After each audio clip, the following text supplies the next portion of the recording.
Assalamualaikum warahmatullahi wabarakatuh. Sahabat lisan Islamiyah semuanya, pada kesempatan kali ini saya akan membahas ataupun saya akan menceritakan sebuah kisah yang berjudul Salah Satu Hikmah dari Menikah. Ada seorang pemuda menghabiskan banyak waktunya untuk ibadah dan sedikit waktu untuk bekerja mencari penghasilan, sekedar memenuhi kebutuhannya yang memang tidak banyak. Ketika orang tua dan kerabatnya bermaksud menikahkannya, ia selalu saja menolak. Ia beranggapan bahwa kesibukannya mengurus istri dan anak-anak hanya akan mengganggu ibadahnya kepada Allah. Pemuda itu makin disukai banyak orang karena kesalehannya, dan banyak di antaranya yang ingin mengambilnya sebagai menantu.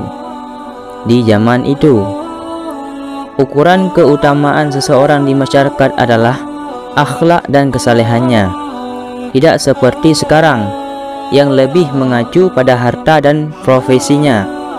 Karena itu, walau pekerjaannya hanya sekedarnya yang tidak bisa mencukupi kebutuhan suatu keluarga, banyak sekali orang yang ingin melamar pemuda itu untuk dinikahkan dengan putrinya. Tetapi pemuda tersebut menolak dan tetap teguh dengan pendiriannya, dan makin meningkatkan kualitas dan kuantitas ibadahnya kepada Allah Subhanahu wa Ta'ala. Suatu hari, ketika bangun dari tidurnya, tiba-tiba pemuda itu berkata, "Nikahkanlah aku, nikahkanlah aku." Orang tua dan para kerabatnya yang ada di situ saling berpandangan penuh keheranan. Salah seorang dari mereka berkata, "Mengapa tiba-tiba engkau minta menikah? Padahal selama ini engkau selalu menolaknya, walau banyak ia menginginkan dirimu." Pemuda itu pun berkata, "Saya ingin mempunyai anak yang banyak, dan ada di antara mereka yang meninggal ketika masih kecil ataupun belum balik, dan saya akan bersabar karenanya." Sekali lagi, orang tua dan kerabatnya berpandangan tidak mengerti. Sepertinya tidak ada hubungannya dengan keinginannya yang tiba-tiba itu. Pemuda itu mengerti kebingungan mereka, dan ia menceritakan kalau baru saja bermimpi seolah-olah kiamat telah tiba. Ia berdiri di padang mahsyar dalam keadaan panas dan haus yang tidak terperikan, seolah-olah akan mematahkan lehernya. Tidak ada sesuatu yang bisa diminum untuk menghilangkan rasa haus dan panas itu, dan sepertinya penderitaan itu akan berlangsung sangat lama.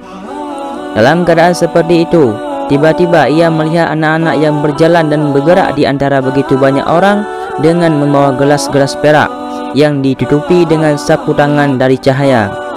Mereka itu mencari-cari, dan ketika menemukan seseorang, mereka memberikan minuman dalam gelas tersebut. Ketika beberapa anak melewatinya, ia mencoba mengulurkan tangan mengambil gelas itu sambil berkata, "Berikanlah hai anak kepadaku, karena aku juga sangat haus." Anak-anak itu menghalangi maksudnya. Mereka memandanginya beberapa saat, kemudian berkata, "Anda tidak mempunyai anak di antara kami, dan kami hanya memberikan minuman kepada ayah dan ibu kami." Pemuda itu pun berkata, "Siapakah kalian ini?" Mereka pun anak-anak menjawab, "Kami adalah anak-anak dari kaum muslimin, dan kami meninggal sewaktu kami masih kecil, dan orang tua kami bersabar dengan musibah dari Allah Subhanahu wa Ta'ala." Pemuda itu berkata kepada orang tua dan kerabat yang mengitarinya, "Saat itu aku sangat menyesal dan menangisi nasibku karena tidak mau menikah. Mungkin itu hukumanku karena tidak mengikuti sunnah Rasulullah SAW. Tetapi tiba-tiba aku terbangun, dan semua peristiwa itu ternyata hanyalah dalam mimpi. Walau sepertinya sangat jelas dan terasa sangat nyata, karena itulah aku tiba-tiba berteriak minta segera dinikahkan."